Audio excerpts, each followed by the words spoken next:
I never expected my life to unravel like this. At least not the way it did on that particular day. You see, when you marry someone, there's this unspoken belief that no matter what life throws at you, you're in it together. That belief shattered into a million pieces the moment my wife, Clara, demanded a divorce.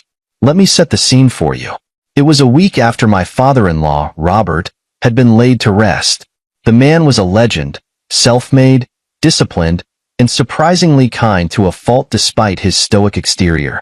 He was the type who spoke more through action than words, and those actions built an empire worth millions. Now, I knew Clara had her issues with him. She always complained about how he never let her live her life. But this? I wasn't prepared for this level of betrayal. Clara stood there in the living room, arms crossed, a smug smile curling her lips. Her voice was sharp when she said it. I want a divorce. At first, I thought she was joking. I laughed. Can you believe that? I actually laughed. Come on, Clara, I said. What are you talking about? We just buried your father. Shouldn't we be talking about how we move forward together? But the look on her face told me this wasn't a joke. It wasn't even a spur-of-the-moment decision. No, this was calculated, planned, and executed with surgical precision. You're useless to me now, she said, her words cutting like a blade. I don't need you anymore. Useless? That word echoed in my mind, stinging more than I'd care to admit. Useless. After all these years of standing by her side, supporting her when she felt lost, believing in her when even she didn't believe in herself, I was useless? And then it hit me. The $379 million inheritance. She had already begun to think of herself as untouchable, invincible even. That money, she believed, was her golden ticket out of this marriage. I looked at her, trying to keep my composure. I'll admit, it wasn't easy. The anger, the betrayal, it was all boiling under the surface. But I wasn't going to give her the satisfaction of seeing me lose my cool. No, if she wanted to play this game, I'd let her. All right, I said, keeping my tone light, almost amused. If that's what you want, then fine. I'll sign the papers. But just remember one thing, Clara. Don't regret this later. LOL. Yes, I said LOL. You should have seen her face. She probably thought I'd beg, cry, or try to talk her out of it. Instead, I gave her what she wanted. I signed those papers without hesitation, handed them back to her, and walked out of the house. I didn't even pack my things. What was the point? Clara had made it abundantly clear where I stood in her world. Now, I'll be honest with you. Walking away wasn't easy. That house? It wasn't just a building. It was the place where I had invested my love, my hopes, and my dreams for our future. It was where I thought we'd grow old together, but clearly, I was the only one who felt that way. And as I left, I couldn't help but laugh a little. Not out of humor, but because I knew something she didn't. Clara thought she had won, that she had all the cards in her hand. But what she didn't realize was that the deck she was holding wasn't even real. As I walked down the street, I thought about Robert. The man had always been a step ahead of everyone, and I had a feeling this time wouldn't be any different. There was no way he'd hand over $379 million to someone as reckless and entitled as Clara without putting safeguards in place. I didn't know the details yet, but I knew enough about Robert to trust that he had planned for this exact scenario. So, as Clara celebrated her supposed victory, I let her. Let her believe she had it all. Let her think she was free of me, of any responsibility, and on her way to a life of luxury. Because sooner or later, reality was going to hit her like a freight train. And when it did, I wasn't going to be there to pick up the pieces. No, this time, Clara was on her own. You'd think by now I'd have seen the cracks in the foundation of my marriage. But no. Hindsight is a cruel teacher, isn't it? Looking back, I realized the signs were always there. Little moments, subtle words, fleeting expressions that hinted at who Clara really was. I just didn't want to see it. Let me take you back to the beginning. When Clara and I first met, she had this charm, a magnetism that could draw anyone in. She was witty, elegant, and had a spark in her eyes that made you feel like the luckiest man alive if you caught her attention. And I fell for it, hook, line, and sinker. At the time, I was doing well for myself. I wasn't wealthy by any means, but I was comfortable.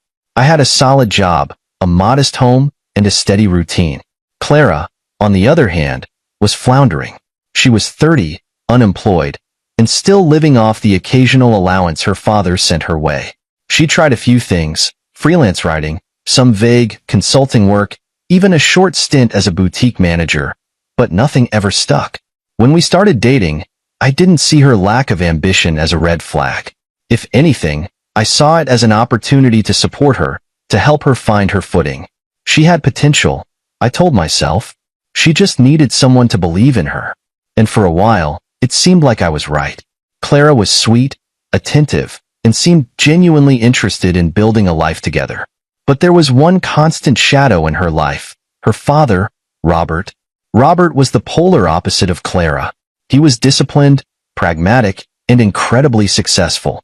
He had built his wealth from scratch, often working 16-hour days and making sacrifices Clara couldn't even begin to comprehend. And boy, did she resent him for it. He never cared about me, she'd say, bitterness dripping from her words. All he ever cared about was his stupid businesses. Even when I was a kid, it was always, Clara, be responsible. Clara, work hard. Clara, save your money. Like I'm some kind of investment instead of his daughter. I didn't know how to respond to that.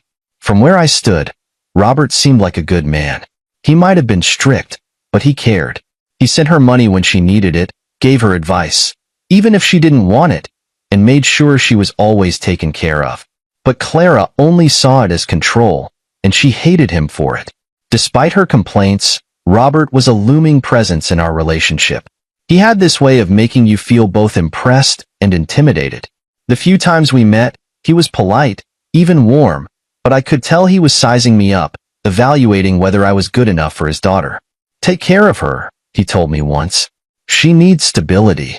I promised him I would. I meant it too. But I don't think even Robert knew how deep Clara's entitlement ran.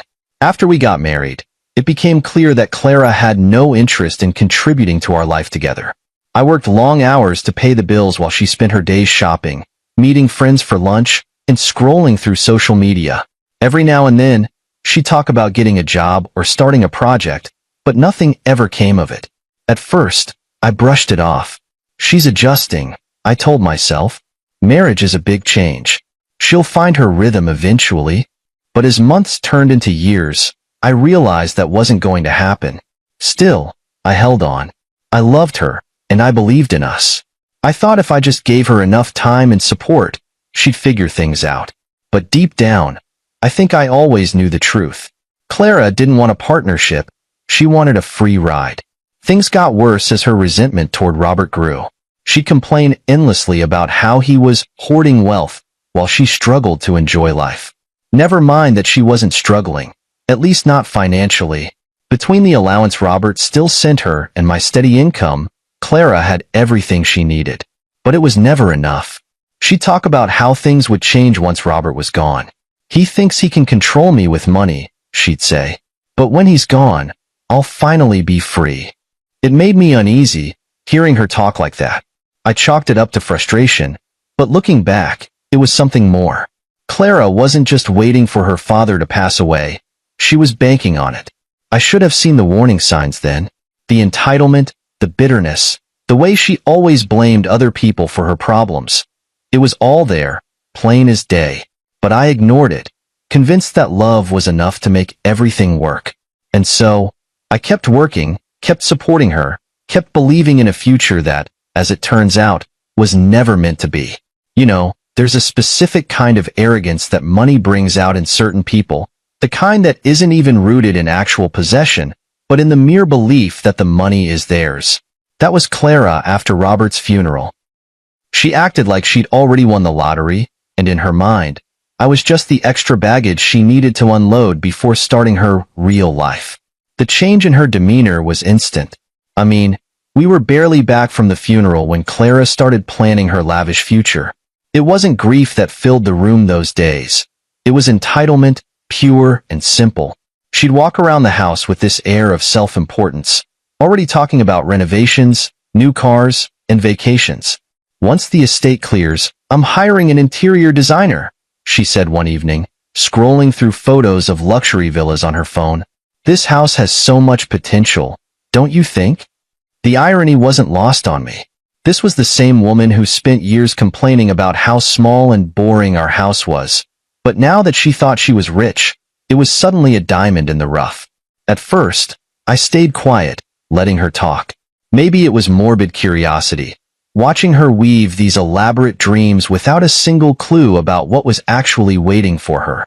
She'd flip through catalogs, muttering about marble countertops and crystal chandeliers, all while completely ignoring the fact that our marriage was falling apart right in front of her.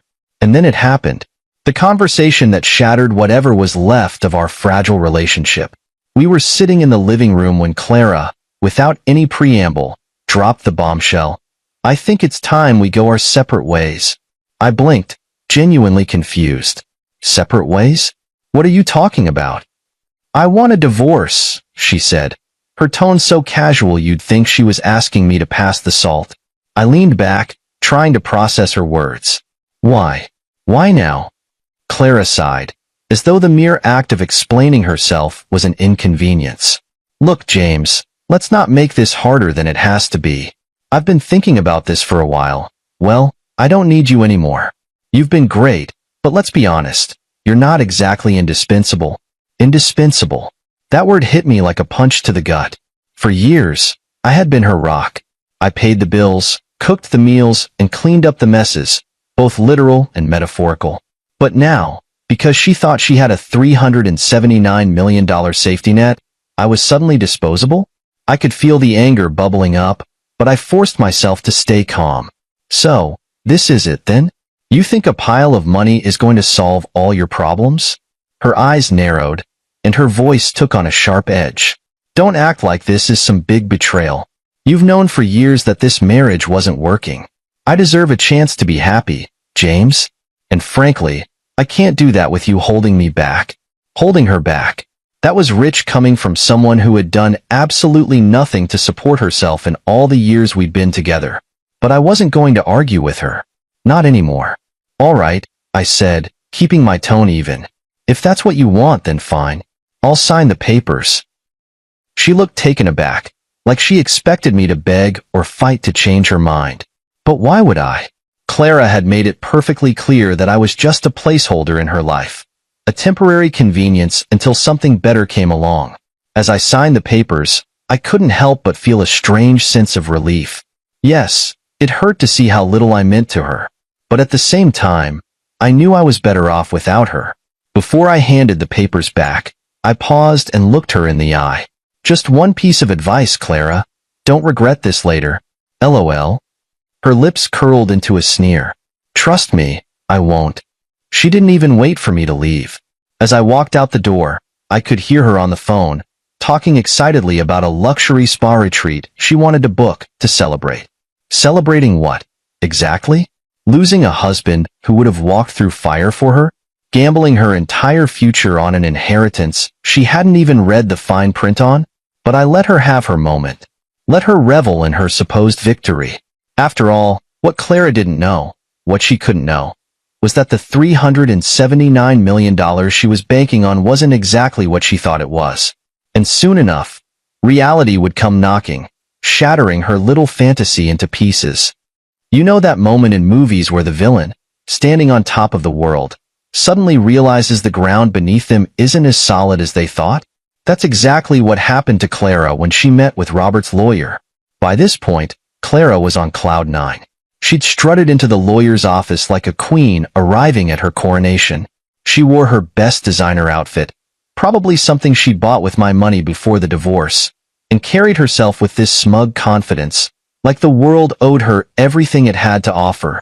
I wasn't there, of course, but I can imagine how it all went down. Clara probably didn't even bother with pleasantries. She wasn't interested in legal jargon or family formalities. She was there for one thing and one thing only. The $379 million she believed was her birthright. The lawyer, a man named Mr. Grayson, was an old friend of Robert's. He'd handled the family's legal matters for decades, and he wasn't one to suffer fools lightly. Clara, however, didn't realize this. Let's cut to the chase, Mr. Grayson. I can almost hear her saying, I know my father's estate was substantial, and as his only child, I assume the bulk of it belongs to me. So, if we could just finalize the paperwork, that would be great. Grayson, to his credit, didn't react. The man was a master of composure. Instead, he handed Clara a copy of the will. Have you read this document thoroughly, Mrs. Emerson? He asked. Clara waved a dismissive hand. I glanced at it. My father's estate is worth $379 million, correct? That's all I need to know. That's when it happened. Grayson chuckled. Not a polite chuckle, mind you. This was the kind of laughter you'd expect from someone who knows a secret that's about to change your life forever. Clara froze. What's so funny? She demanded, her voice tinged with irritation. Grayson leaned back in his chair, his eyes twinkling with a mix of amusement and pity. Mrs. Emerson, I suggest you take a closer look at the terms of the will. The estate is indeed worth $379 million, but there are conditions. Conditions? Clara's confidence began to waver. Yes, Grayson said, opening the will to a specific page.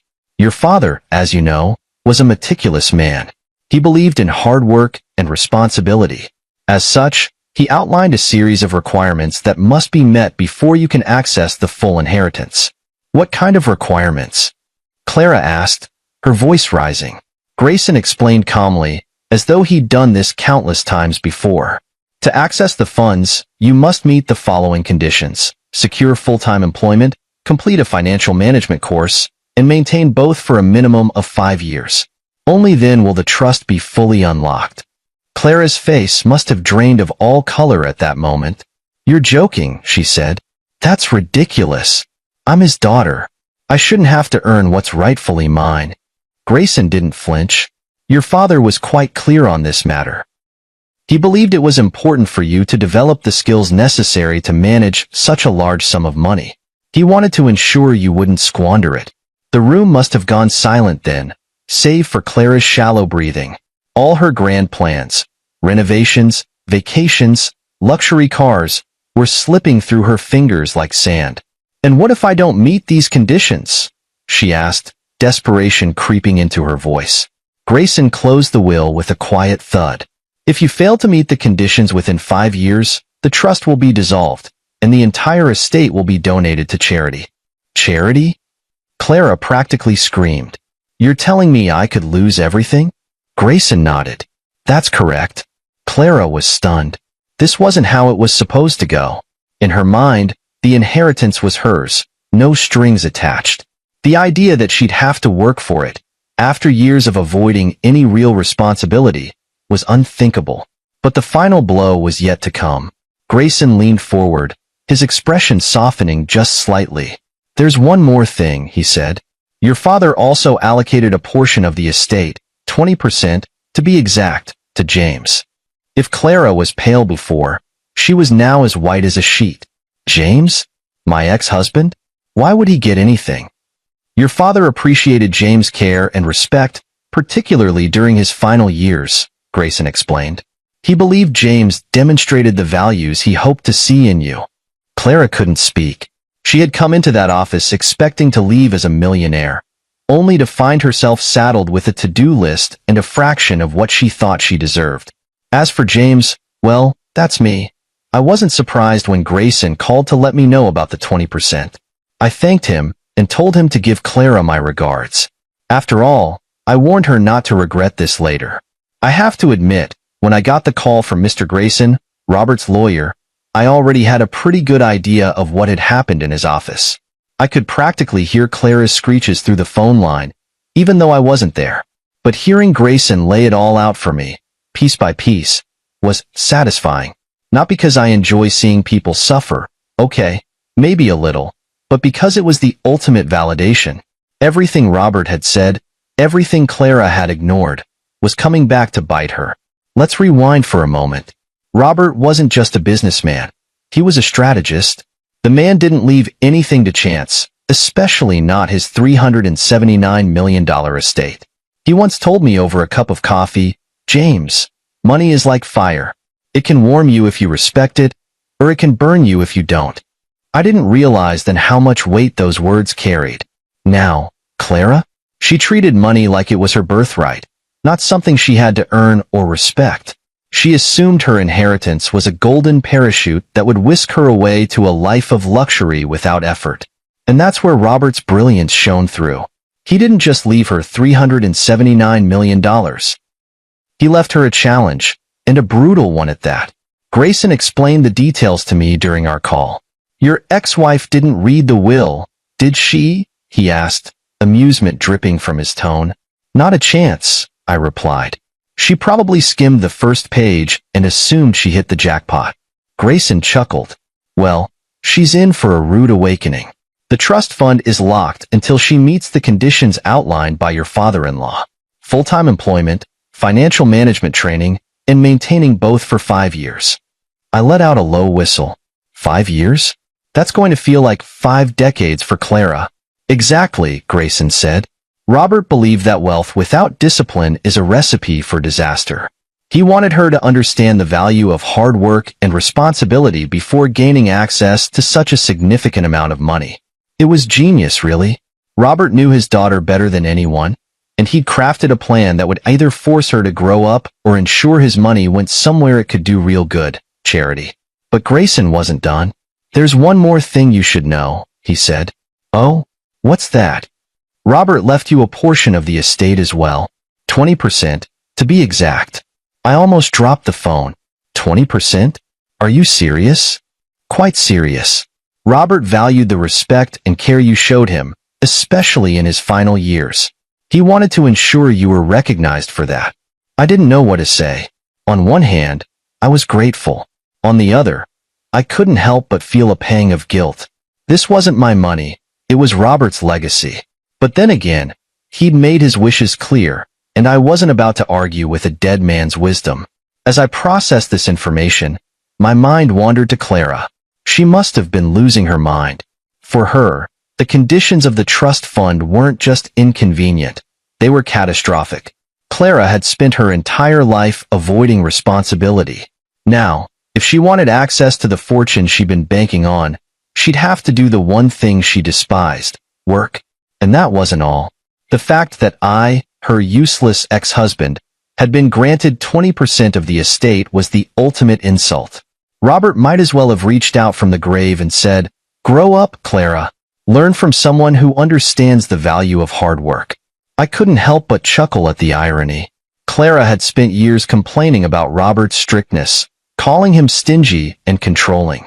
But in the end, his discipline was what made him successful, and his wisdom ensured his wealth wouldn't be squandered. Now, here's the kicker. The trust fund wasn't just a lesson for Clara. It was a testament to Robert's character, his belief in accountability, and his refusal to let his fortune ruin the people he cared about. I hung up the phone feeling a strange mix of vindication and closure. Clara had always seen Robert as an obstacle, someone who stood between her and the life she thought she deserved. But now, she was facing the harsh reality that he was the only one who truly understood her potential, and the only one who was willing to push her toward it. As for me, I wasn't going to gloat. Okay, maybe I'd enjoy the thought of her trying to figure out how to hold down a job for 5 years. But mostly, I felt free. Free from Clara's entitlement, free from her constant criticism, and free to move on with my life. And the $40,000 I'd eventually receive from Robert's will? That wasn't just money, it was a reminder. A reminder that integrity, respect, and hard work matter. I'll admit, part of me wished I could have been a fly on the wall when the truth hit Clara like a freight train. The Clara I knew didn't handle disappointment well. She had always been someone who avoided responsibility and thrived on entitlement, and now she was facing a reality she couldn't manipulate her way out of. After learning about the conditions in Robert's will, Clara's world must have felt like it was collapsing around her.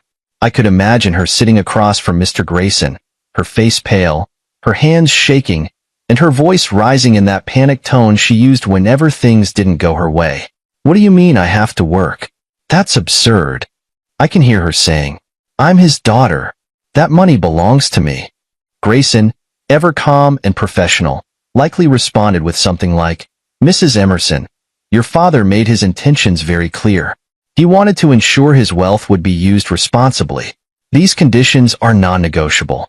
For someone like Clara, who had spent her life avoiding anything resembling hard work, this must have felt like a cruel joke. She had built up this fantasy in her head, a fantasy where she was free to indulge every whim without consequence. But now, that fantasy was crumbling, leaving her with nothing but frustration and regret. When Grayson revealed that I'd been given 20% of the estate, I could practically see Clara's blood boiling. The very idea that I, the useless ex-husband she had discarded without a second thought, was deemed worthy of her father's respect must have been unbearable for her. "What does he get 20% for?" she probably demanded. "He's not even part of this family anymore." Grayson, unbothered, likely reminded her of the respect I had shown Robert during his final years, a respect Clara herself had never given him. That must have stung. And the best part? She couldn't do a thing about it. The will was ironclad, meticulously crafted to prevent any legal challenges. Clara had no choice but to accept the terms, no matter how unfair they seemed to her. But the real blow came later, after the meeting. Clara's arrogance had been stripped away, leaving her with nothing but the harsh reality of her situation. She was jobless, divorced, and now faced with the daunting task of meeting the conditions of the trust fund. I'm sure she spent days pacing around the house, trying to figure out her next move. She probably thought about contesting the will, but deep down, she knew it was futile. Robert's lawyer would have anticipated every possible argument, and Clara didn't have the resources, or the energy, to fight a losing battle.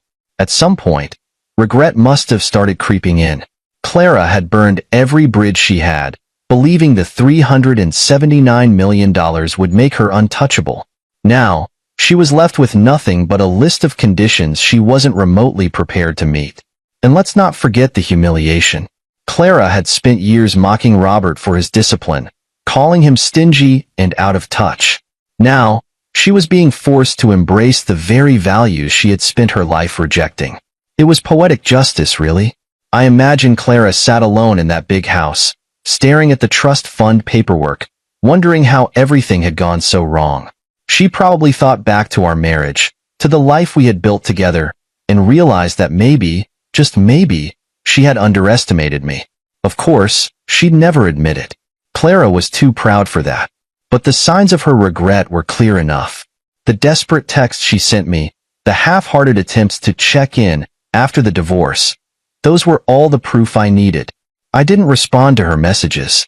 What was the point? Clara had made her choice, and now she was living with the consequences. I'd be lying if I said I didn't feel a little satisfaction knowing she was finally experiencing what it meant to take responsibility for her actions. For once in her life, Clara was being held accountable, and there was no one left to bail her out. Meanwhile, I was moving forward, free from Clara's entitlement, free from her constant complaints, and free to rebuild my life on my own terms. As for Clara, I have no doubt she's still struggling to come to terms with her new reality. Maybe she's trying to find a job. Maybe she's taking the financial management course her father required.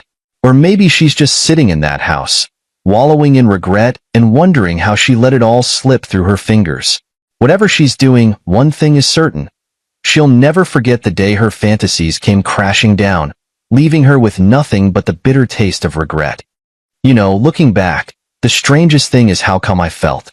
I just walked out of a marriage that had been falling apart for years, left behind a house filled with empty promises, and now I was hearing that my ex-wife, Clara, had pretty much detonated her entire future.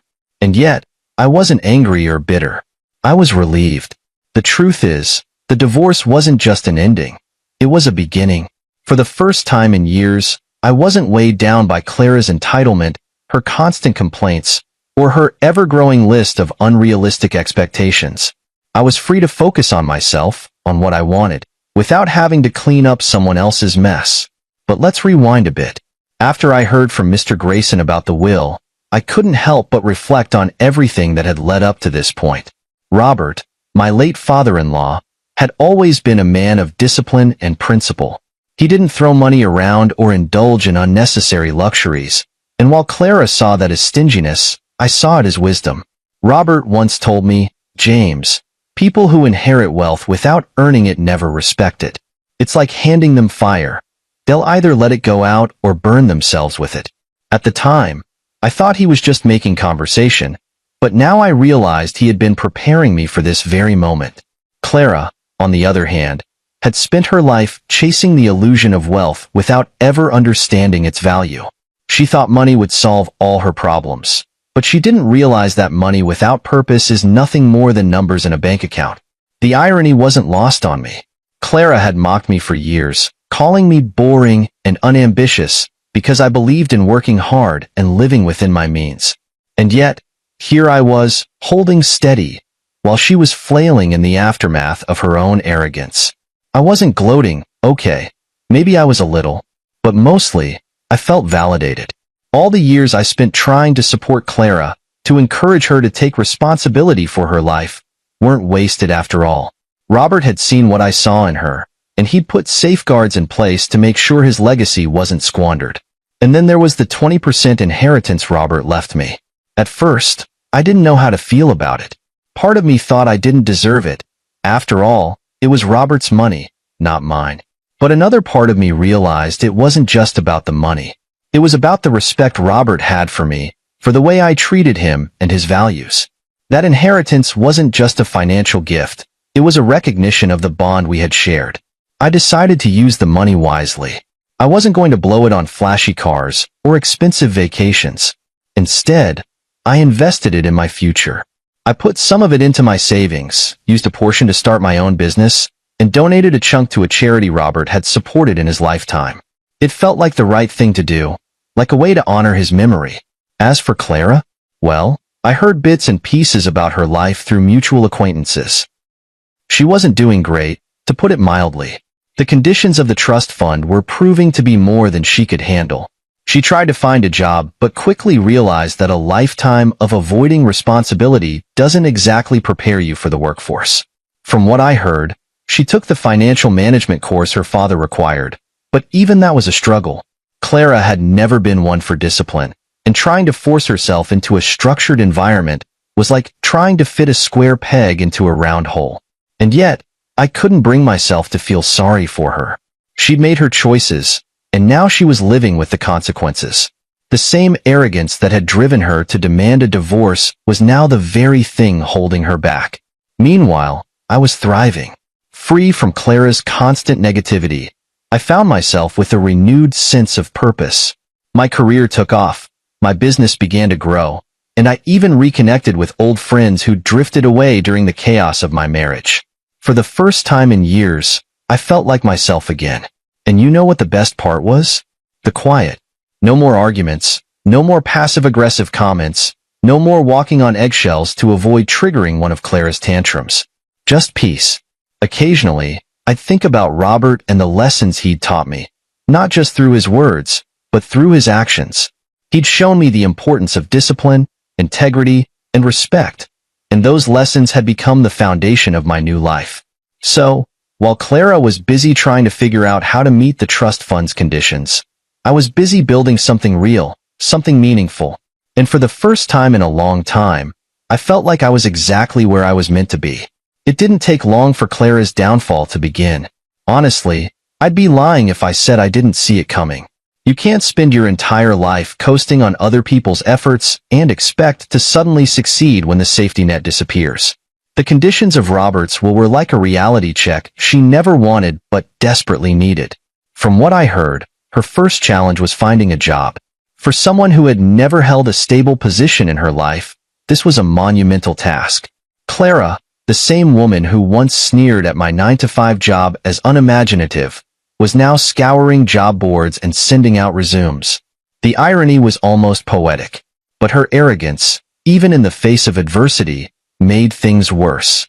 Instead of humbling herself and starting small, Clara aimed for positions she had no qualifications for: executive roles, senior management, anything that sounded prestigious. When the inevitable rejection emails came flooding in, she was baffled. "What do they mean I'm not qualified?" she probably muttered, glaring at her laptop screen. "I'm Robert Emerson's daughter." The entitlement that had been her shield all her life was now her biggest obstacle. Employers weren't interested in her family name. They wanted experience, skills, and a strong work ethic, none of which Clara possessed. Eventually, she lowered her expectations and applied for entry-level positions, but even those were a struggle. She lacked the basic discipline required to succeed in any role. Clara wasn't used to taking orders or following through on tasks. She'd spent her life delegating, avoiding, and blaming others when things went wrong. Then came the financial management course, another condition of the trust fund. I heard through the grapevine that Clara approached it with the same disdain she had for work. To her, it was just another hoop to jump through, a box to check so she could get her hands on the money. But the course wasn't just about showing up. It required effort, focus, and an understanding of concepts she had no interest in learning. She failed the first module, and the second, and the third. Each failure chipped away at the confidence she had once worn like armor. For the first time, Clara was facing a world that didn't bend to her will, and it was breaking her. Her lifestyle began to crumble, too. Without access to the $379 million she thought was hers, Clara had to rely on what little money she had left. The expensive spa treatments, shopping sprees, and fancy dinners that once defined her life were replaced with budgeting apps and meal prep. She even sold off a few of her designer handbags to make ends meet.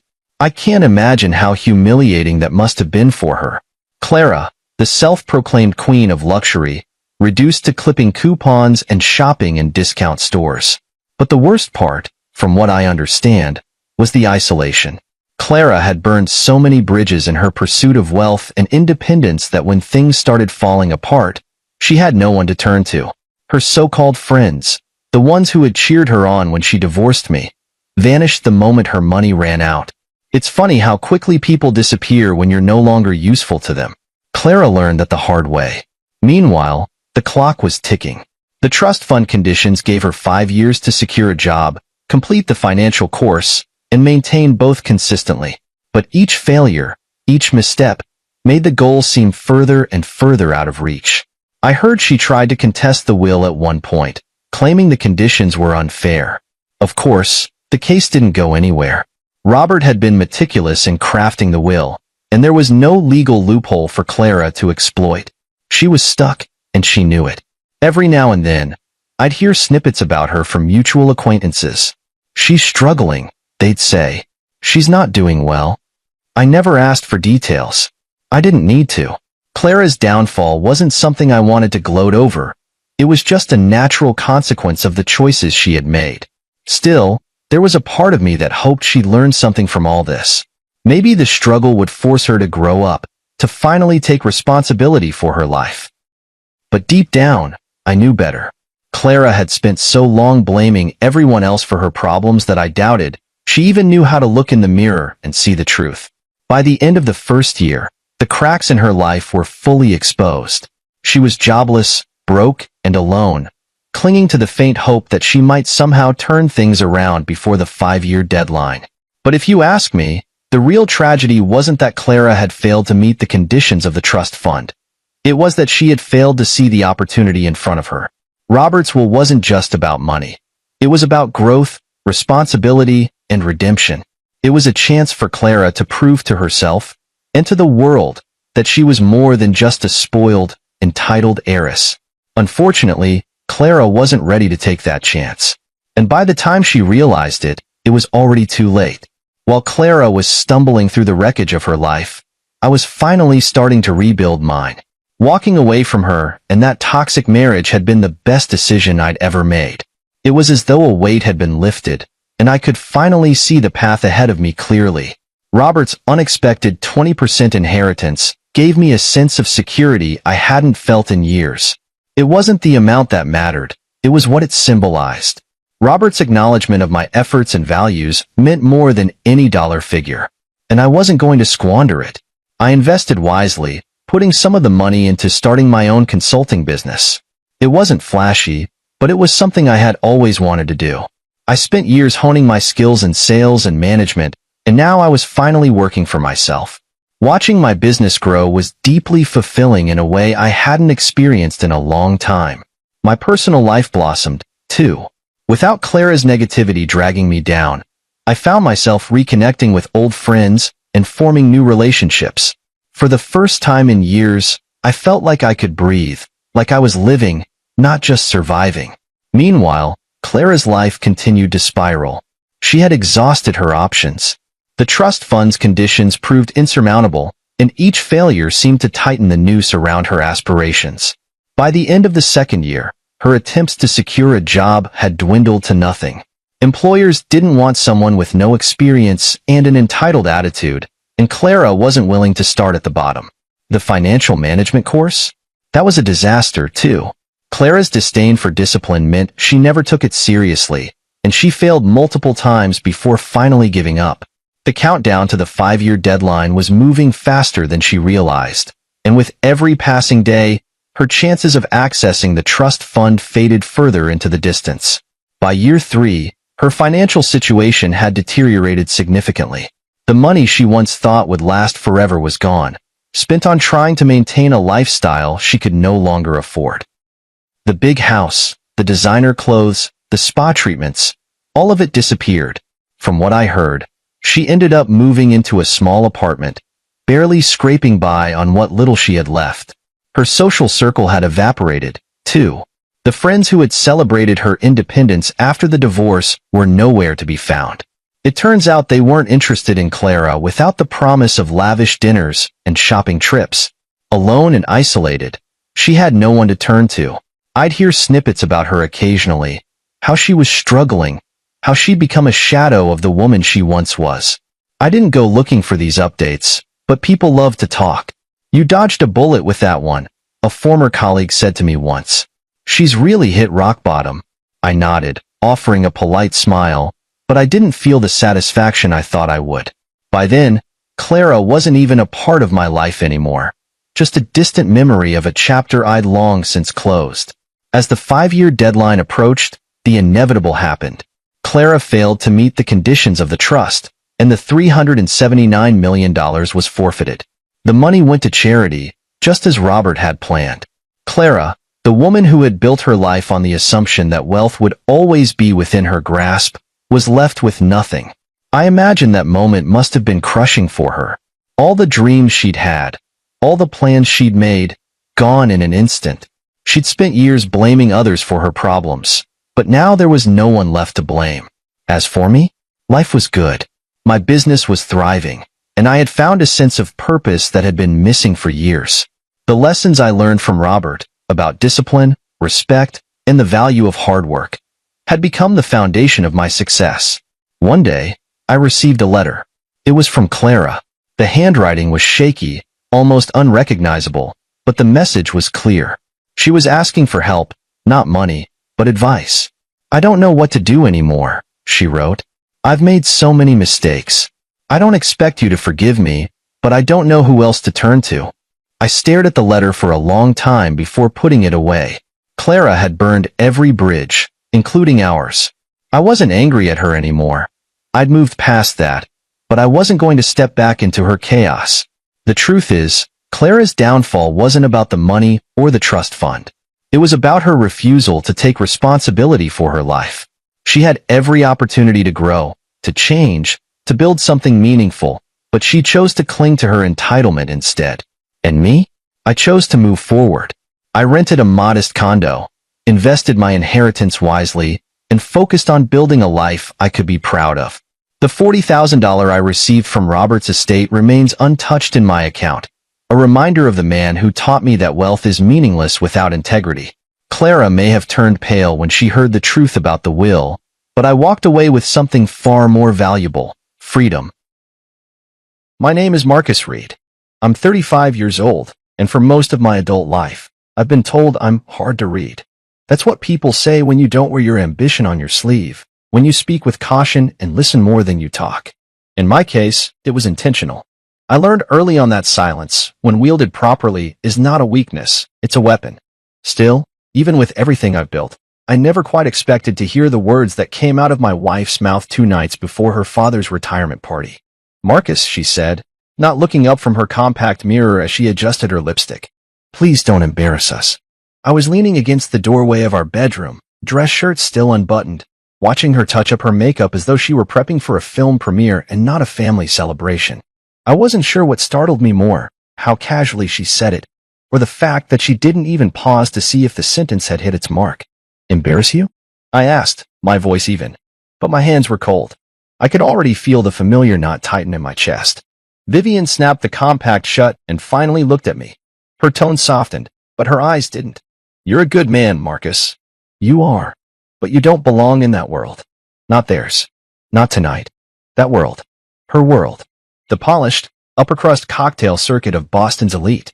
The CEOs and surgeons, the venture capitalists and politicians, the heirloom rings and power lunch smiles. I'd been a reluctant spectator to it for 7 years of marriage, present, tolerated, but never truly welcomed. To them, I was the curious outsider. The one who didn't quite fit the mold. I wasn't planning to do a tap dance on the tables, I said, with a small smile I didn't feel. She didn't laugh. Vivian walked over to the dresser and opened a drawer, pulling out a tie. It was dull gray. Plain. A tie so offensively unmemorable it might as well have been designed to blend in with wallpaper. Wear this, she said. It's safe. I took the tie from her and stared at it. Safe. That word again. Safe meant quiet. It meant forgettable. It meant exactly how her family wanted me, muted and invisible. I wondered if her mother Eloise had picked it out. That woman had made no effort over the years to hide her disdain for me. From day one, she made it clear she had other plans for her daughter's life, plans that didn't include a man raised in a working-class family from the South Shore. Even Vivian's sister Danielle, all sharp cheekbones and sharper comments, never missed a chance to remind me that I was lucky to be part of their circle. She once joked over champagne, "It's so cute how you still work, Marcus." Like, real work. Then she and her trust fund friends cackled like it was the wittiest line of the decade.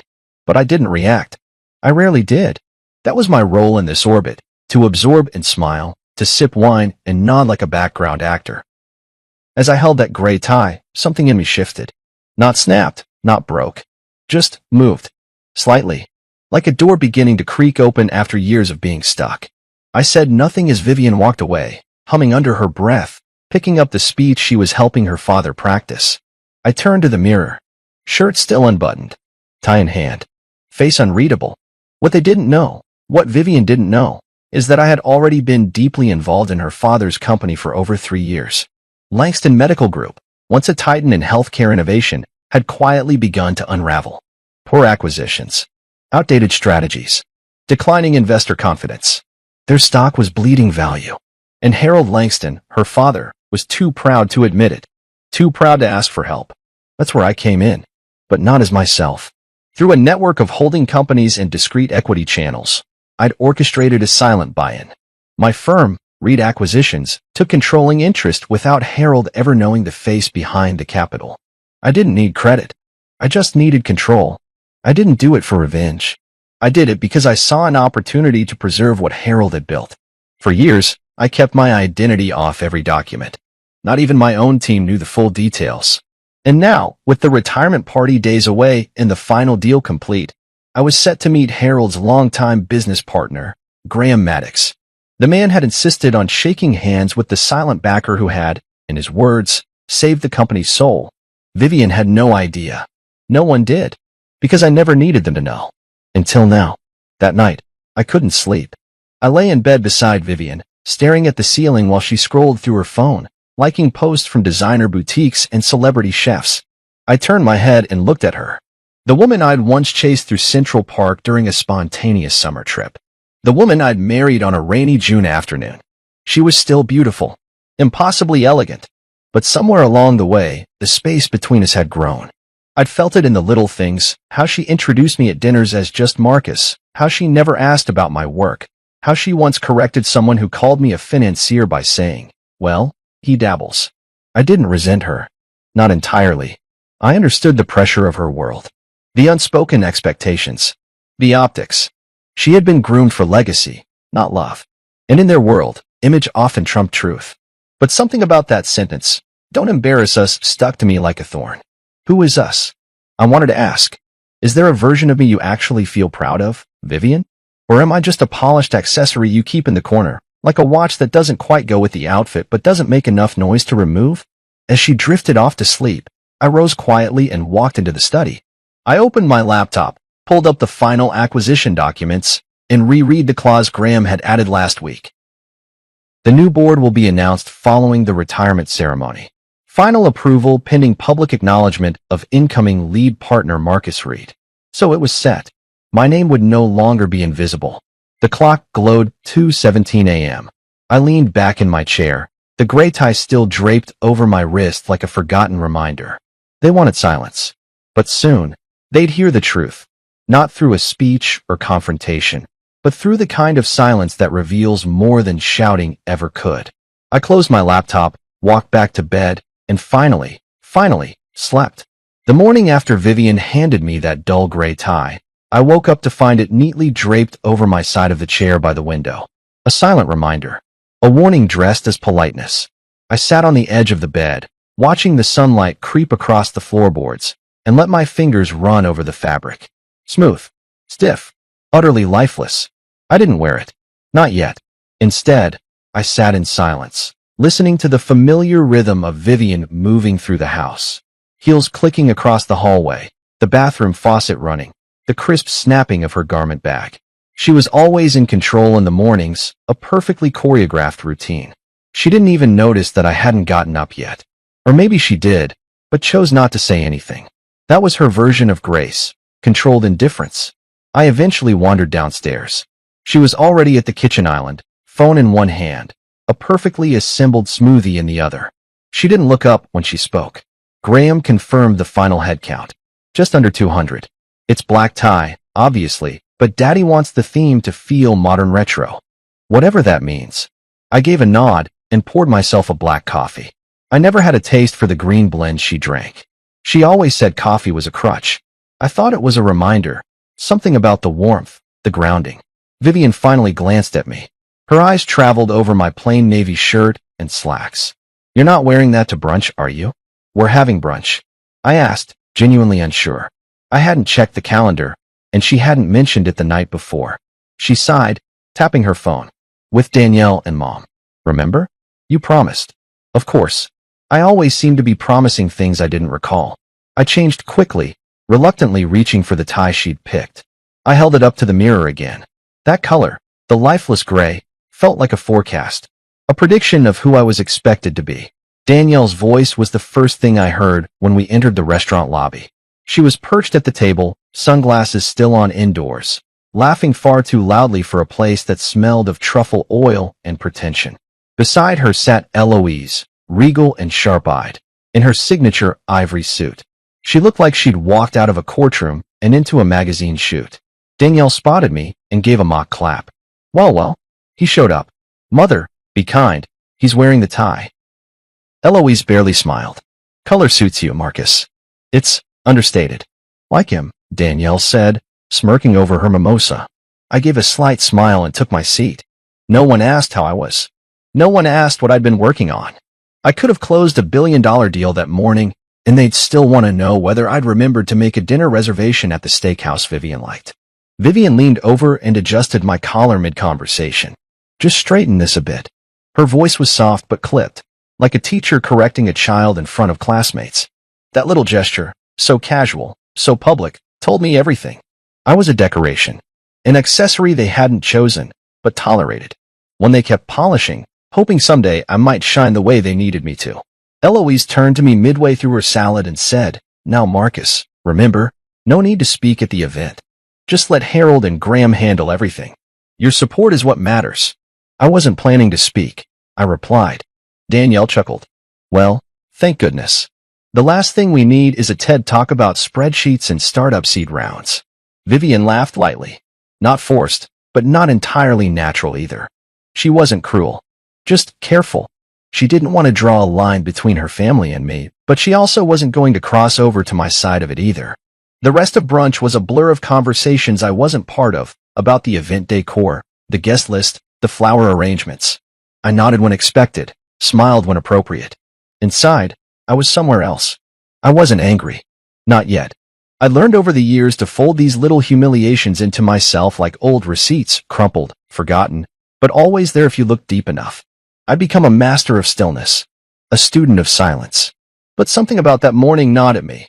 It wasn't the tie. Not really. It was the way they spoke around me. Through me. Like I was a mannequin they had to occasionally reposition for symmetry. Back home, Vivian spent the afternoon rehearsing Harold's retirement speech in the living room. She paced as she read from her notes. 40 years of excellence. A true pioneer. A man of vision and grace. I stood by the doorway, arms crossed, watching her. She was good, polished. She cared deeply about the event. I could see that. This party wasn't just a celebration for her. It was a public passing of the torch. A final nod to the empire Harold had built, and maybe, in her mind, a subtle suggestion that she was the rightful heir, not through title, but through presence. She stopped when she noticed me watching. What? Nothing, I said. You're good at that. Thank you, she replied, a little surprised. She smiled. Just, don't go off script at the event, okay? That's all I ask. Off script. Like I was an actor in a play I didn't write. That night, as she drifted to sleep beside me, I sat in the study again. I opened the drawer and pulled out a different tie. One she didn't know I owned. Deep charcoal with a thin blue diagonal stripe. Not loud, not flashy, but not invisible either. I laid it next to the gray one on the desk. A question, a choice. I knew what she wanted, but for once, what I wanted mattered more. I had built an empire in silence, rescued a sinking company under layers of corporate camouflage. My name had been whispered in private circles, signed behind closed doors, hidden in acquisition memos. But I was done hiding. They wanted a man who wouldn't speak unless spoken to, who wouldn't exist unless introduced. But I wasn't invisible anymore. Not to the people who mattered. And soon, not to them either. There's something almost addictive about being the ghost in the machine. For 3 years, I moved through boardrooms and back channels without ever putting my name on a single press release. While others chased credit, I chased leverage. That was the difference. Most people want to be seen. I wanted to be effective. And nothing is more effective than silence when everyone else is shouting. It started with a quarterly report. Langston Medical Group's numbers had been declining for 5 consecutive quarters. From the outside, they blamed external pressures, regulatory hurdles, market saturation, pandemic aftershocks. But I saw something deeper: bad structure, outdated software, bloated leadership, poor integration strategies after 3 rushed acquisitions. It was a classic case of legacy arrogance. The company had grown too fast, too proud, and too lazy. I should have ignored it. I really should have. But Harold Langston was a symbol in Boston. He had built Langston Medical with a reputation for reliability, ethics, and long-term vision. And even though I knew he'd never respected me personally, I couldn't help but admire the empire he had once commanded. So I stepped in. Quietly. Reed Acquisitions, my firm, had long specialized in behind-the-scenes turnarounds. I built it that way on purpose. Shell corporations, holding companies, passive investor groups. We used them all. It's not shady. It's strategic. It keeps emotion out of the game. It keeps identity out of the headlines. And it gave me the room to restructure Langston Medical without the board ever realizing the new silent majority was a single source.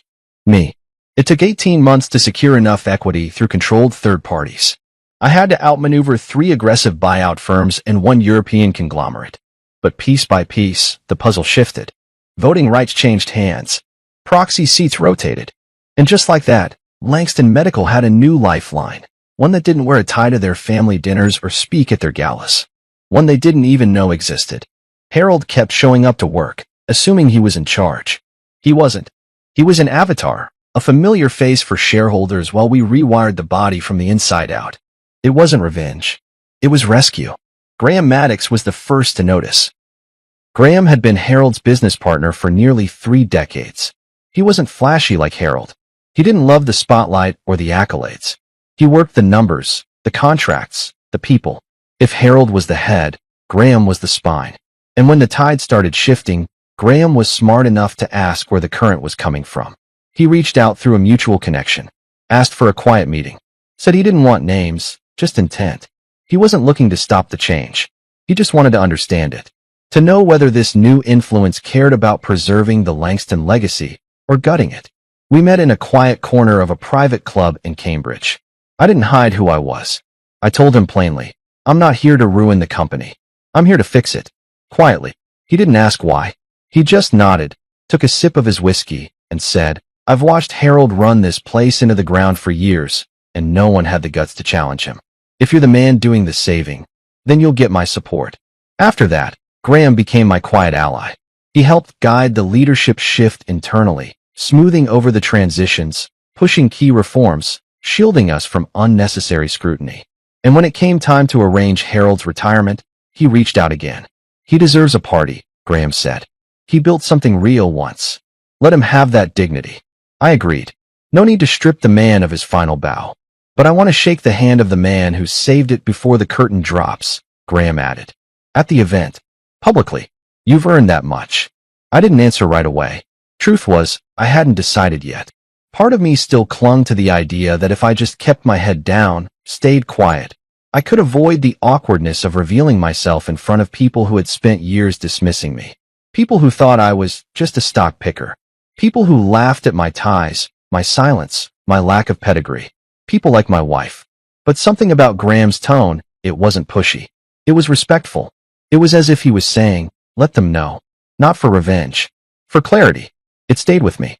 Later that week, I stood at the window of my office, watching the Boston skyline stretch wide under a slate-colored sky.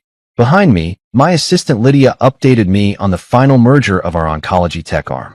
I nodded along, offered input, signed documents. But my mind kept drifting. To that party. To that ballroom. To that tie. I wondered how Vivian would react. I wondered if she'd try to stop it. Or worse, pretend like she knew all along. Vivian didn't like being caught off guard. She preferred control, narratives she could shape, photos she could caption. A surprise acknowledgement of my power at her father's retirement party? That would ruin her rhythm. But I wasn't doing this for her. Or for Harold. Or Eloise. Or Danielle. I was doing it for me. Because for once, I didn't want to be the man behind the curtain.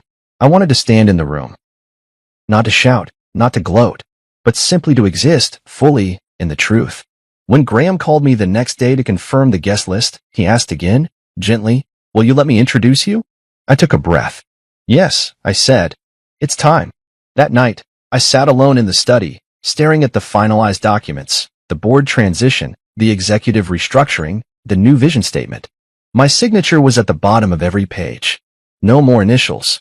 No more proxies. Just Marcus Reed, the man they tried to hide. But not for much longer. The night of the retirement party arrived like a quiet drumroll in my chest. From the moment I opened my eyes that morning, I knew the rhythm of the day would be different. I moved through it slowly, deliberately, like I was pulling on layers of armor instead of clothes. Not because I was afraid, but because I wanted to feel every moment. This wasn't just another dinner or another stiff social event. It was a shift, a reckoning, silent and overdue. Vivian was flawless, as always. She stood in front of the full-length mirror in our bedroom, adjusting her pearl earrings with a grace that felt almost mechanical. Her hair swept up in a style I'd only ever seen reserved for magazine covers. Her dress was silver and sharp, hugging every line like it had been sewn into her skin. I watched her from the corner of the room. She didn't know I was watching. She didn't need to. She assumed everything was as it should be, that I'd follow quietly behind her like I always did.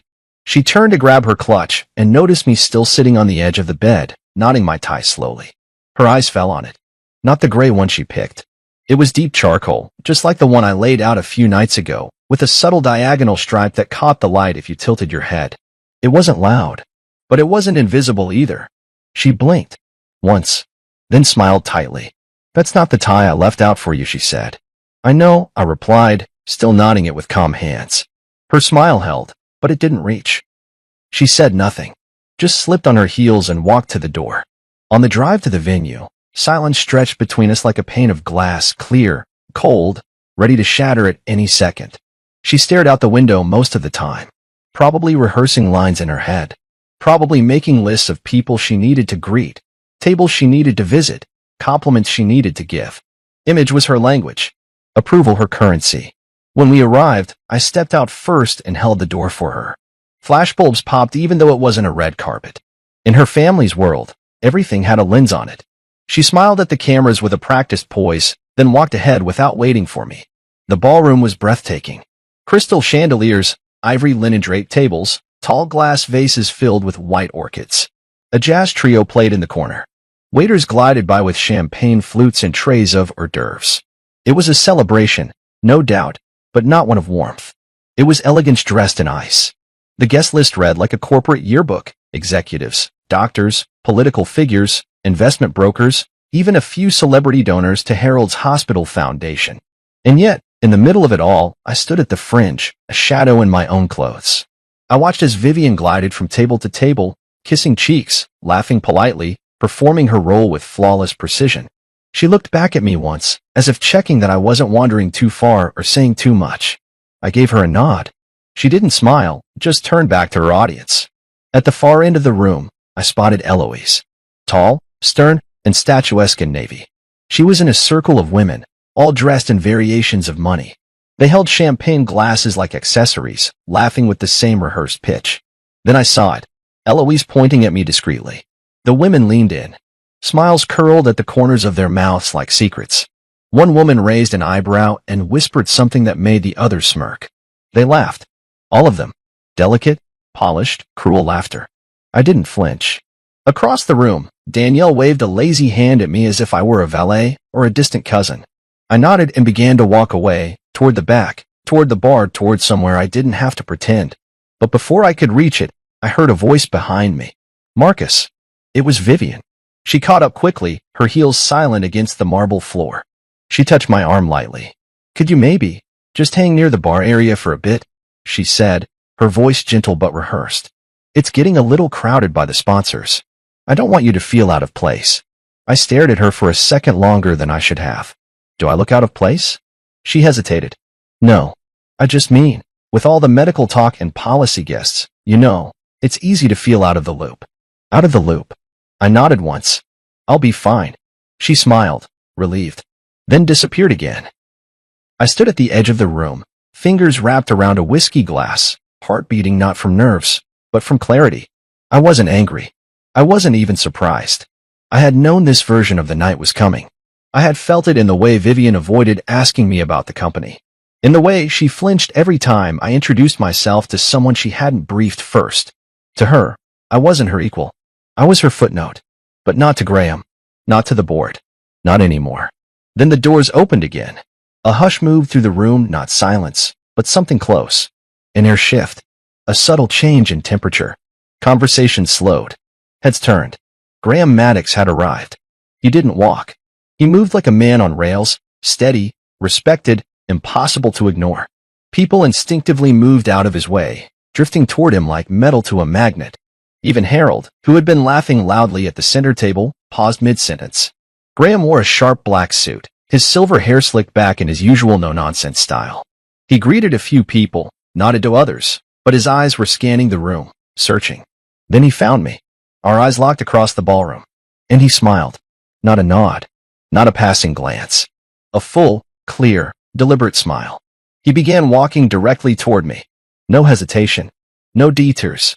Just a slow, purposeful approach that caught the attention of everyone in his path. Conversation stopped completely now. I could feel the silence pool around us like fog. Vivian turned. She saw him coming.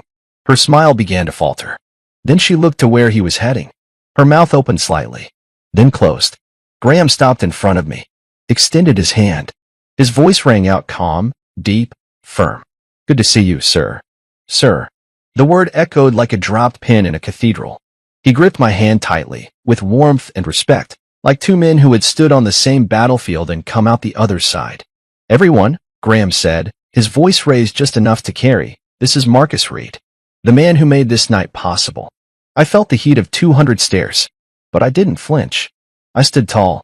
I met their silence with certainty, because I was no longer the man in the background. I was the storm they didn't see coming.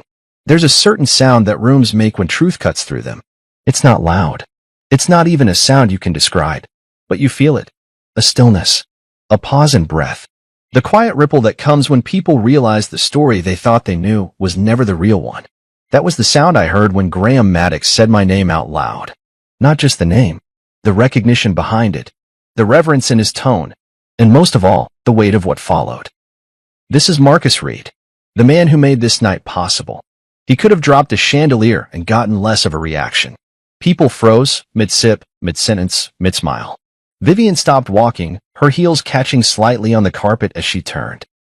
Her eyes locked onto Graham, then to me, like she was trying to rewind and replay what she had just heard.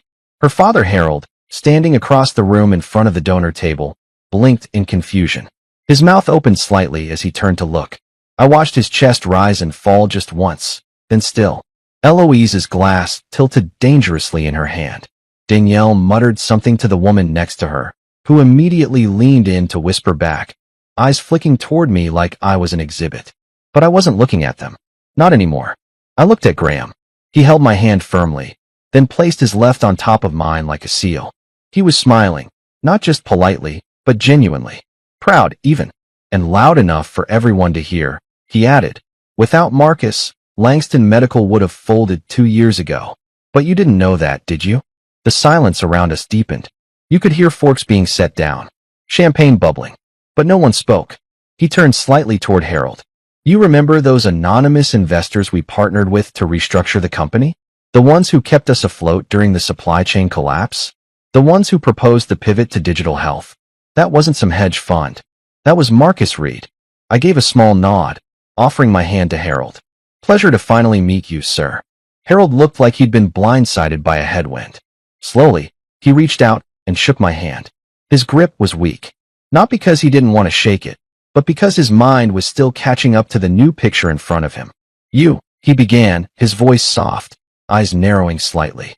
"You were behind the entire restructuring?" "Yes," I replied calmly. "From the start." Vivian approached then, cautiously, not with her usual grace, but with a tentative edge I hadn't seen before. Her expression was unreadable, somewhere between disbelief and fragile composure. She stepped beside her father and placed a hand lightly on his arm. I didn't know," she said, softly, to no one in particular. Graham chuckled. "No one did. That was the point. Marcus didn't need the spotlight. He needed results. And he delivered." He turned toward the rest of the room then, like a conductor guiding the audience back from shock. "So tonight, while we honor Harold's legacy, and rightly so, let's not forget the man who ensured there'd be a legacy left to celebrate." A ripple of murmurs followed. Hesitant claps. Some nods. A few people started whispering names, trying to connect dots. I caught glimpses of surprise from across the room. Some faces frowning in confusion, others blinking in rapid realization. One man near the bar raised his glass toward me with a knowing grin. Danielle was whispering furiously to her husband, who looked like he'd been handed a tax audit. Eloise hadn't moved. Vivian turned to me, her voice low, brittle. "You never told me. You never asked," I said, my voice soft but clear. She flinched slightly, and I could see the words forming behind her eyes. Anger, embarrassment, maybe regret. But she didn't speak them. Instead, she stepped back, letting Harold take center stage. He cleared his throat, lifting a champagne glass from the nearby table. "I suppose," he said with a shaky smile, "this night's had a few surprises." That broke the tension. The room chuckled gently, collectively exhaling. Relief, confusion, admiration, all tangled in the air like perfume and candle smoke. He gestured to Graham. "Thank you for that passionate introduction. And thank you, Marcus, for everything you've done behind the scenes." It's true, Langston Medical was heading into a storm. And someone pulled the wheel just in time. He raised his glass. To legacies, both built and rebuilt. The crowd toasted. And just like that, the room began to shift again. Slowly, carefully, people resumed conversations, though now with a new topic. I felt their eyes drift toward me more frequently. This time not with disdain, but with curiosity, with recalibration. Suddenly, I wasn't a footnote in Vivian's story. I was a headline in their reality. Vivian lingered beside me for a moment longer. She didn't say anything, just stared at my face like she was seeing it for the first time. Not the version she had sculpted over 7 years, but the man she never really looked at. I didn't gloat. I didn't smirk. I didn't need to. I just existed. Fully. Finally. One of Harold's old colleagues came over. "Mr. Reed, I had no idea," he said, offering a firm handshake. "Brilliant work. Brilliant. We all thought Graham had brought in some private European investors. Just a small firm," I replied humbly. "Right place, right time. But the strategy, the pivot into remote diagnostics? That was you." "Collaborative effort," I said. "Graham and I worked closely." I wasn't interested in the applause, but I didn't shy away from it, either. Not anymore. As the evening wore on, more people came to speak. Some out of genuine respect. Others out of opportunism, now aware of the influence I held. It didn't matter. They were seeing me now, and I had nothing to hide. At one point, I found myself near the bar again. A moment to breathe. A moment to think. Vivian approached me, her expression softer than before. Vulnerable, even. You changed everything, she said. I didn't change, I replied. I just stopped hiding. Her eyes dropped to the floor. Then back to mine. I never meant to dismiss you, Marcus. I thought I understood what this world expected. I thought I was protecting us. You weren't protecting me, I said. You were managing me. She winced. So, what now? I looked out across the ballroom. At the people laughing, the champagne flowing, the string quartet playing its careful tune. I don't know, I said. But I'm not going back to silence. Then I walked away. Not angry. Not triumphant. Just free. Because in that moment, I wasn't just the man behind the curtain anymore. I was the man they tried to hide. And now, there was no hiding left. Dead silence isn't always loud. Sometimes, it's the absence of everything. No buzzing phones. No clinking glasses. No background chatter. Just space, tight, charged, suffocating space. That's what settled over the room after Graham spoke. Everyone, this is Mr. Marcus Reed. Without him, Langston Medical wouldn't be here tonight. It was like someone hit pause on the entire evening. Not a soul moved.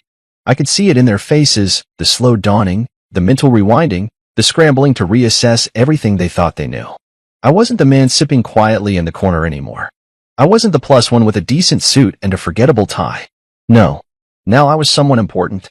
Now I was the reason this celebration was even happening. Vivian looked like her mind had stepped out of the room and hadn't come back yet. Her lips were slightly parted. Her fingers still rested gently on her father's arm, frozen mid-motion. Like a movie paused in the middle of a line. Eloise had turned a shade paler than I'd ever seen her. She gripped her clutch tightly against her hip, lips pressed in a line so thin they almost disappeared. Danielle was whispering again, now faster, more panicked, like someone trying to plug a leak with a paper towel. But no one said a word to me directly. They couldn't. Not yet. Graham's words were still sinking in like ink on linen. Permanent. Unexpected.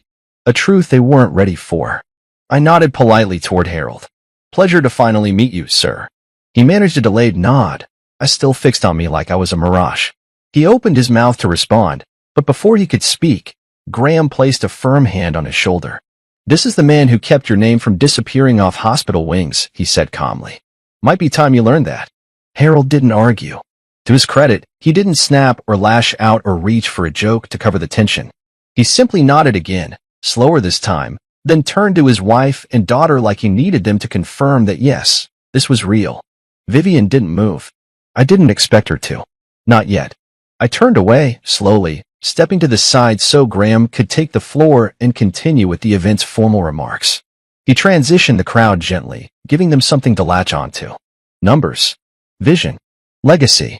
It was a masterclass in social CPR, reviving the room with the same hands that had dropped the heart-stopping truth just moments before. But even as the crowd resumed their rhythm, their eyes stayed on me. Some curious. Some stunned. Some skeptical. All of them different than before. I didn't walk away or try to hide. I stayed right where I was, sipping my drink, back straight, shoulders relaxed. The same Marcus Reed as always. But now, seen. Out of the corner of my eye, I saw Vivian whisper something to Harold. He nodded slowly and walked toward the stage, a new stiffness in his step. Vivian hesitated a moment longer before following him. I stayed where I was. I didn't go after her. I wanted her to come to me. Not because she had to, but because she chose to. She didn't. Not yet. Instead, I turned to find a new face beside me. A woman in her 50s, striking in a navy dress, with the kind of posture that said she was used to being listened to. Mr. Reed, she said, offering a hand. I'm Dr. Ellen Robarts. We met briefly at the Midtown Health Summit, though you were still anonymous then. I shook her hand. I remember. You were leading the panel on surgical tech expansion. She smiled. So you weren't just eavesdropping. You were actually paying attention. I like to listen more than I speak, I said with a half smile. Though apparently not anymore. She laughed. Not a polite laugh, a real one. Well, I'll say this. You've made an impression tonight. The right kind. More people approached after that. Slowly at first. Then steadily. CEOs. Consultants. Board members I'd once only known through reports and indirect memos. They asked smart questions. They congratulated me. A few offered guarded compliments, The kind that let you know they'd underestimated you, but were too proud to admit it. And still, from across the room, I could feel Vivian's eyes watching me. Finally, she approached. I could hear the hesitation in her steps. The kind of careful walk someone takes when approaching a cliff they never realized was there until they were standing on the edge. "Marcus," she said softly. I turned to her. She looked radiant, as always. But now her poise was cracking at the edges. Not visibly, but enough that I could feel it. "You knew this whole time?" she asked. "I did. You let us all believe you were just the quiet husband with the tie you picked out?" I offered gently. She looked down, embarrassed. "You could have told me. You never asked." Silence again. Not the stunned kind this time. The personal kind. The kind that wraps around a conversation like a curtain, reminding you that there are some things only two people in a room can understand. "I wasn't trying to deceive you, Vivian," I said. "I just didn't think you were interested." She looked up. "That's not fair." "No," I said. "But it's true." Her eyes brimmed with questions she wasn't ready to ask. Or maybe with realizations she wasn't ready to accept. "You made me feel small," I said simply. "Every dinner. Every brunch. Every time you introduced me as just Marcus. I thought I was protecting you," she whispered. "From what?" She didn't answer. And I didn't press. Because the truth was obvious. She wasn't protecting me. She was protecting the image. The story her family liked to tell. And I didn't fit the narrative. Not until now. "I'm not angry," I said finally. "Just done pretending." Vivian nodded slowly, as if her entire past few years were rewinding in her mind. Every dismissive comment, every sideways glance, every time she asked me not to speak unless spoken to. "You were never invisible," she said, barely above a whisper. I didn't reply, because she was wrong. I was invisible. Until now. That night. As the event wound down and people began gathering their coats and gift bags, I stayed by the exit, thanking those who stopped to shake my hand. Eloise avoided me entirely. Danielle gave a brief, stiff nod and disappeared into a corner conversation. Harold offered a final handshake that felt more respectful than warm, but that was enough. And Vivian? She stood alone for a long time, watching me from near the center of the room. Her eyes tired. Her jaw set. She looked like someone who had just woken up in a different world than the one she went to sleep in. A world where her husband wasn't an accessory. A world where he was the foundation. And the room finally knew it. When the music finally faded and the crowd began thinning out, I didn't move from my spot near the ballroom doors. I stood there, drink in hand, exchanging nods and handshakes with people who would have walked past me an hour earlier without a second glance. Funny how truth, when finally spoken, rearranges the room. Graham had gone. Harold too, after a long, awkward thank you speech where he tried to strike a balance between gratitude and confusion. You could tell he was still processing everything. Not just what I had done for the company, but who I was. Who I had always been. Vivian lingered. She hadn't spoken to me again since our earlier conversation. Not directly. I watched her speak to guests with her signature polish, but her eyes were different now. Quieter, heavier. She wasn't performing anymore. She was observing. Recalculating. I wasn't angry. Honestly, I felt light. Like I'd spent years carrying a mask I didn't need, and now that it was gone, the weight had vanished with it. That mask, that quiet, agreeable, sit-in-the-corner Marcus, wasn't me. It never had been. But it was the version Vivian liked best. The version her mother tolerated. The version H. The strategist. The investor. The architect behind the deals that saved their name. Now, standing under the soft light of crystal chandeliers, I wasn't hiding anymore. And the world wasn't ignoring me anymore, either. As I reached for my coat, I heard a voice behind me. "Mr. Reed, a moment?" I turned. It was a man in his 40s, sharp suit, familiar face. One of the tech consultants Langston had hired back during the restructuring phase. He extended his hand. "I just wanted to say your moves were surgical. Brilliant. I studied those quarterly reports, and now knowing it was you behind them." He shook his head with genuine admiration. "You could have been a public name, easily." I smiled, calm. Being public isn't always the goal. He nodded, understanding. Still, respect. We parted with a firm handshake, and I stepped out into the crisp Boston night. The air smelled of early spring and cigarette smoke from the valet stand. I stood on the steps for a moment, watching as people piled into black cars and limousines, chatting, laughing, gossiping. Behind me, the ballroom buzzed with the slow unraveling of a party that would be talked about for months, mostly because of me. I didn't plan that. I didn't need it. But I accepted it. Just as I was about to call for my car, I heard her voice. Marcus. Vivian. She was still in her silver gown, but it looked heavier now. Her earrings sparkled, but her expression was bare. I wasn't ready, she said quietly, stepping beside me. Not for any of that. I didn't respond. I just waited. You never told me. Not once. Not even when I made those comments at dinners with my family. You didn't ask, I said. My tone wasn't sharp, it was simply honest. I didn't think I had to, she said. I assumed. You assumed I was comfortable being in your shadow, I replied. You liked me quiet. Convenient. Safe. She flinched. You were never just a stock guy to me, Marcus. I mean, yes, I didn't understand the details, but I respected your work. No, you respected the parts that didn't threaten your family's image. That stopped her. You introduced me as just Marcus for years. You corrected people when they assumed I was in finance. You told me, days ago, not to embarrass you. I looked at her then. Really looked. But I wasn't the one pretending. Her eyes glistened now. Not with tears. Not quite. But with realization. You made me question everything tonight, she said. Not just who you are, but who I've been. I nodded slowly. That's what truth does. There was silence between us, but not the kind from earlier. This was intimate. Sad. Complicated. Vivian's voice dropped to a whisper. I kept telling myself I was protecting you. That I was shielding you from their judgments. But you weren't, I said gently. You were shielding them from the discomfort of seeing you with someone they couldn't label. Someone they didn't pick. She wiped the corner of her eye. You deserved better than how I treated you. I know. I just thought, if I could keep everything polished, perfect, then it would all stay safe. That word again, I said. Safe. She laughed bitterly. I guess I used it like a shield. More like a muzzle. That silenced her. Not out of offense, but understanding. I don't want to lose you, she said after a long pause. I think you already did, I replied. We stood there in silence again, under the night sky, with the last of the guests stepping into cars behind us. I didn't raise my voice. I didn't need to. I didn't set you up, I told her. I didn't plan any of this to hurt you.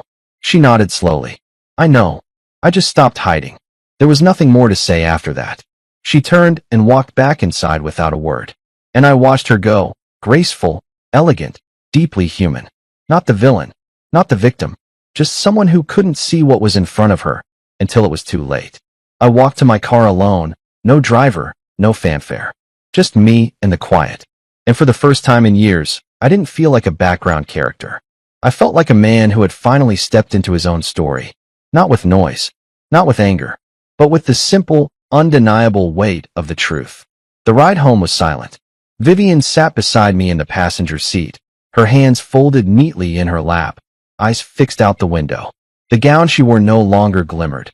It sagged around her like a costume she forgot to take off. I kept both hands on the wheel, focused on the dark road ahead. The engine was the only sound between us, humming low and even, like it was trying not to disturb the fragile tension sitting between us. We hadn't spoken since she turned back into the ballroom. I had assumed she'd catch a ride with her parents, maybe stay the night at the Langston estate like she often did after large events. But she didn't. When I walked out to the car, she was already standing next to the passenger side door, waiting, quiet. So I unlocked it, and we left together. But we weren't together. Not really. She hadn't said a word since she buckled her seatbelt. Neither had I. But I could feel the weight of her thoughts bouncing around the car like loose change in a glove compartment. Regret. Shame. Maybe confusion. Maybe trying to figure out how she could spin this story into something cleaner, something she could still control. But she couldn't. Not anymore. And I wasn't going to help her this time. I pulled into the driveway just before midnight. The porch light was still on, casting long shadows across the garden she had hired someone else to plant.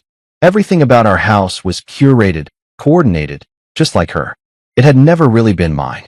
I had paid the mortgage, signed the deed, but it had always felt like walking through a showroom. Beautiful, quiet, cold. We sat there for a few more seconds. Then I shut off the engine and stepped out. The air was colder than I expected. I heard her car door open a moment later. We walked to the door together, but not side by side. We moved like two strangers who happened to live under the same roof. Inside, she slipped off her heels by the entryway and went straight to the kitchen. I heard the refrigerator open, then close. She poured water into a glass. Drank half. Set it down. I walked past her, heading for the stairs. Marcus, she said behind me. I stopped. Can we talk? She asked, voice quieter than I'd ever heard it. I turned slowly. She was standing by the island, arms crossed, barefoot, gown shimmering faintly in the kitchen light. She looked unsure, something I hadn't seen from her since the first time we danced at our wedding. What do you want to talk about? I asked. She hesitated. Everything. I leaned against the stair railing. That's a lot. I know, she whispered. But I don't want to go to bed pretending like none of it happened. I looked at her, really looked at her. No anger, no distance. Just the raw truth that neither of us could escape anymore. Then say what you need to say. She nodded, took a breath, and walked to the living room. I followed, sitting across from her, not beside her, on the opposite couch. She pulled a blanket around her legs. Not because she was cold, but because she was exposed. I didn't know how much I was silencing you, she said. I thought I was helping you blend in, protecting you from how cruel my family can be. They didn't need your help with that, I said. She closed her eyes for a moment. I'm not proud of the way I treated you, or the way I let them treat you. Her voice broke slightly. I got used to the story I told myself. That you didn't mind being in the background. That you liked being quiet. I like being quiet, I said. But I don't like being erased. Vivian's face twisted with guilt. You never were to me. Not in my heart. Maybe not in your heart, I said. But everywhere else. I disappeared. In every photo, in every introduction, in every time you said, just Marcus. I wasn't your partner. I was a placeholder. She didn't defend herself. Didn't need to. The silence said enough. You made me small, I continued. And I let you. That's on me too. I didn't fight back. I thought if I stayed steady, stayed supportive, eventually you'd see me. Really see me. Vivian looked down, tears threatening. I see you now. I nodded slowly. It took a crowd of strangers and a mic drop from Graham Maddox for that to happen. She looked up again, her voice barely a whisper. Are we done? I don't know, I said honestly. But I know I'm done pretending. I won't shrink myself to make other people feel comfortable. Not even for you. She reached forward, instinctively, as if trying to close the space between us. But her hand stopped halfway, unsure of what she was reaching for. I stood. I need sleep, I said. She nodded, eyes wet. I walked upstairs. I didn't slam the door. I didn't make a scene. Just like the party, I didn't need volume to make my point. That night, I lay in the guest room. I stared at the ceiling, the faint sound of Vivian moving around downstairs fading into stillness. At some point, the house went quiet. Not just silent, empty, but peaceful too. Like the air had cleared. Like the masks had been hung up for good. The next morning, I found a note on the kitchen table. Let's talk. We need to figure out who we really are. Vivian. I read it once. Then again. And then I placed it down. I didn't want apologies written on fine stationery. I didn't want a heart-to-heart scripted over coffee. I wanted something real. I wanted respect. Not recovery. So I made my choice. I showered. I got dressed. I brewed coffee. And then I drove to my office. There, waiting on my desk, was a letter from Graham. Inside was the formal board invitation. We believe your vision should help lead us forward. Welcome. I signed it. Not because I needed power, but because I finally stopped hiding from it. The morning after the party, the city was unusually still. It was one of those rare Boston days when the sky hung low and quiet, coated in a dull silver fog that seemed to mute the entire world. I sat in my office, staring at the skyline beyond the floor-to-ceiling glass, holding the note Vivian had left on the kitchen table. Let's talk. We need to figure out who we really are. Vivian. I'd read it 3 times before I folded it and placed it gently in the drawer beside my keyboard. It wasn't that I didn't appreciate the gesture. It just came too late and from the wrong place. The letter was an act of damage control, a response to exposure, but not the kind of reckoning that I needed. Not anymore. I had spent too many years hoping for words like that. A simple acknowledgement. A sentence that told me I was seen. But now that I had it, I didn't feel relief. I felt tired. Tired of being polite when I was being belittled. Tired of playing humble to make others feel secure. Tired of shrinking just to fit into a frame someone else built for me. And maybe more than anything, I was tired of pretending that all of it was normal. I turned to the letter that did matter. The one from Graham, sealed in a navy blue envelope with the Langston medical insignia pressed in silver. Inside were the finalized terms of my appointment to the board. Permanent. Voting. Full rights. Full access. A seat at the table I'd built from underneath. I signed without hesitation. It wasn't about revenge. It was about presence. A presence no one could deny now, no matter how quiet I chose to be. By noon, I was deep in work, coordinating with my legal team about the transfer of a few subsidiary holdings. My firm had grown significantly in the last year. We were no longer just a silent force in acquisitions. We were evolving into architects of entire sectors. I had a vision, and I was ready to live it out loud. I didn't check my phone until after lunch. 10 missed messages, all from Vivian. Some long, some short, some that began with, "I need to explain," and others that simply said, "Please." I scrolled through them, not out of spite, but with the same curiosity you might have flipping through a diary from a time in your life that felt foreign now. I wasn't angry anymore. That surprised me. I thought I would be, but I wasn't. Not even bitter. I had expected fury. What I found was peace. Because when the mask drops, when the world finally sees you without filter or filtration, you don't need anyone else's validation. You just need your own.